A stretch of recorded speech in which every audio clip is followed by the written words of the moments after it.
তাদের নিয়ে উপহাস করছেন, তাদেরকে অবরুদ্ধ করছেন, তখন আমাদের রাজ্যের মুখ্যমন্ত্রী প্রধানমন্ত্রীর ভাষাকেই সমর্থন জানিয়ে পরিযায়ী শ্রমিকদের করোনা এক্সপ্রেস বলে উপহাস করেছিলেন।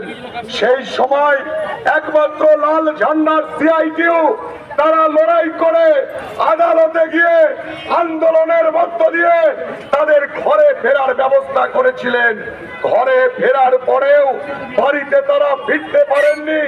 জঙ্গল পুঁতি গন্ধময় স্কুল বাড়ির মধ্যে তাদের থাকতে হয়েছে। সরকার সেই সময় তাদের পাশে থাকেনি। লকডাউনের পরে আবার পরিযায়ী শ্রমিকদের অন্য রাজ্যে কাজ করতে যেতে হয়েছে। কেন আমাদের রাজ্যের শ্রমিকদের ভিন রাজ্যে কাজ করতে যেতে হচ্ছে? কারণ একটাই, এ রাজ্যে যে সরকারটা চলছে সেই সরকারের আমলে একের পর এক কারখানা বন্ধ হয়েছে। তৈরি কারখানাকে এ রাজ্যের মুখ্যমন্ত্রী বন্ধ করে গুজরাটে পাঠিয়ে দিয়েছেন। আমাদের রাজ্যে এসএসসি টেট সমস্ত পড়াশুনো পরীক্ষা সবটাই তোলাবাজিতে পরিণত হয়েছে। কারখানার দরজা বন্ধ, চাকরির সুযোগ নেই, 100 দিনের কাজ দুর্নীতি আর কেন্দ্রীয় সরকারের যোগ সাজসে বন্ধ হয়েছে। তাই বাধ্য হয়েই আমাদের রাজ্য, আমাদের জেলা শ্রমিকদের কখনো কেরল, কখনো অন্ধ্রপ্রদেশ, কখনো হরিয়ানা, রাজস্থান, ওড়িশায় যেতে হয়েছে।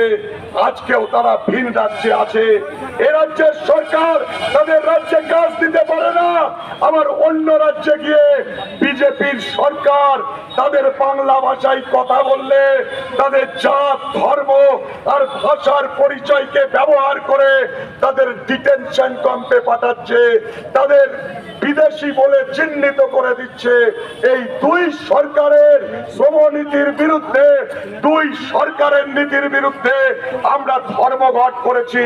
আমরা এই রাজ্যে যখন পরিযায়ী শ্রমিক অন্য শ্রমিকদের সাথে ধর্মঘট করি, তখন সেই ধর্মঘট ভাঙতে এ রাজ্যের প্রশাসন মোদির পাশে দাঁড়ায়। আর আজ যখন এ রাজ্যে শ্রমিক কন্যা তামান্না মোলান্দিতে খুন হয়, তখন রাজ্যের মুখ্যমন্ত্রীর একবারের জন্য তামান্নার নাম উচ্চারণ করার সুযোগ হয় না। রাজ্যের পুলিশ প্রশাসন তারা তামান্নার কে ন্যায় বিচার দিতে পারছে না, তখন এ রাজ্যের লাল ঝান্ডা সিআইটিউ বামপন্থীরা তামান্নার পরিবারের পাশে এসে দাঁড়িয়েছেন। তামান্নার ন্যায় বিচারের দাবির লড়াই আমাদের শ্রেণীর লড়াই। কারণ তার বাবা শ্রমিক, উড়িষ্যায় গেলে তার বাবা বিজেপি সরকারের হাতে